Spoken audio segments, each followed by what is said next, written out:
মতো তারা যা বলবে তাই যুক্তি ও তারা যা ভাববে তাই যুক্তি ও তাতেই কি আমাদের মুক্তি। পাপন নান্নু ও জড়িতরা যে যন্ত্রণা দিচ্ছে সেটা হারে হারে একদিন উসুল হয়ে যাবে। এইদিকে প্রেস ক্লাব ও জায়গায় জায়গায় মানুষ মিছিল প্রতিবাদ করছে শুনলাম। হীরক রাজার মতো জোর করে জ্ঞান পাপী হয়ে যুক্তির কোনো শেষ নাই, যুক্তির চেষ্টা বৃথা, তাই বলে কতদিন বোকা বানাবেন। সিদ্ধান্তটা নেওয়া হয়েছে ওই চিন্তা ভাবনা করেই কিন্তু রিয়াদকে অফ করা হয়েছে। এটা আছে, এটা তো আমাদের মধ্যে থাকবে, এটা সবকিছু তো আপনাদেরকে বলা যাবে না। মাশরাফি, পাইলট ও অন্যদের মতে টি-20 হচ্ছে পরীক্ষা নিরীক্ষার জায়গা, কিন্তু ওয়ানডে বা টেস্ট ম্যাচ পরীক্ষা নিরীক্ষার জায়গা না। এই সহজ সত্যটি বাংলাদেশে প্রায় এক দশকে বিসিসিবি প্রশাসনের দ্বারা উপলব্ধি করানো যায়নি। এটা আমাদেরকে প্ল্যান দিয়েছে, যেটা এডিশনাল এক্সট্রা স্পিনার নিয়ে খেলা বা মাহমুদুল্লাহ রিয়াদকে নিয়ে অনেক লং ডিসকাশন হয়েছে আমরা প্রথম দিকে। তারপরে এটা অনেক আলোচনা করার পর টিম ম্যানেজমেন্ট আমাদের কাছে একটা প্ল্যান দেয়, সামনে এটা কীভাবে কোন কোন দেশের সাথে কিভাবে খেলবে, ঠিক প্ল্যান। ওই চিন্তাভাবনা করেই কিন্তু রিয়াদকে অফ করা হয়েছে।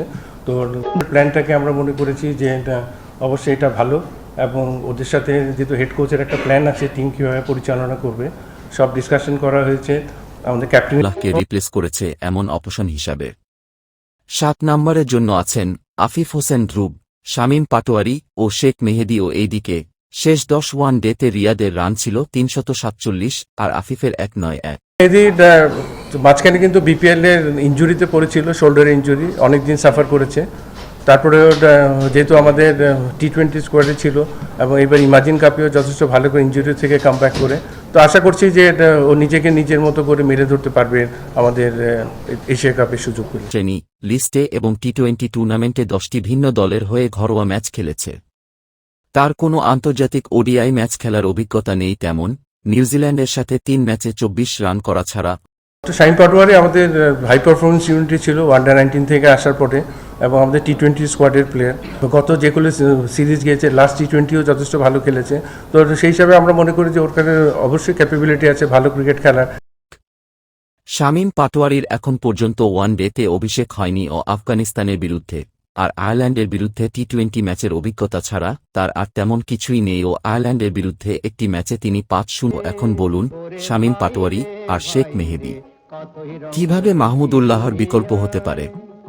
যুক্তিটা কোথায়? 1. অভিজ্ঞতার যুক্তিটা খাচ্ছে না। 2. রান রেট যুক্তি ও খাচ্ছে না। 3. আত্মবিশ্বাসের যুক্তি ও কাজ করছে না। 4. অলরাউন্ডারের যুক্তিটাও খাচ্ছে না। 5.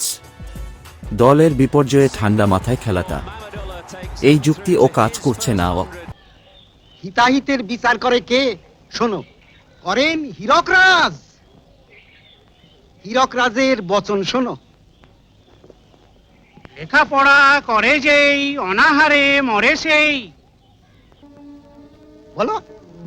জানার কোনো শেষ নাই, জানার চেষ্টা বৃথা তাই। বিদ্যালাভে লোকসান, নাই অর্থ নাই মান। হীরক রাজা বুদ্ধিমান, করো সবে তার জয়গান। যাও, আজ থেকে ছুটি। প্রথমেই বলেছিলাম আর বিসিসিবি পাঠশালা হয়ে নাই। গেছে অযোগ্য স্বৈরাচারী হীরক রাজার মতো। তারা যা বলবে তাই যুক্তি, তারা যা ভাববে তাই যুক্তি ও বেঁধে দড়ি ধরে টান না মারা শক্তি জোগাড় করা পর্যন্ত এই হীরক রাজাকে ভাগানো যাবে না। সবাই বিরক্ত হয়ে এখন তাই করছে ও।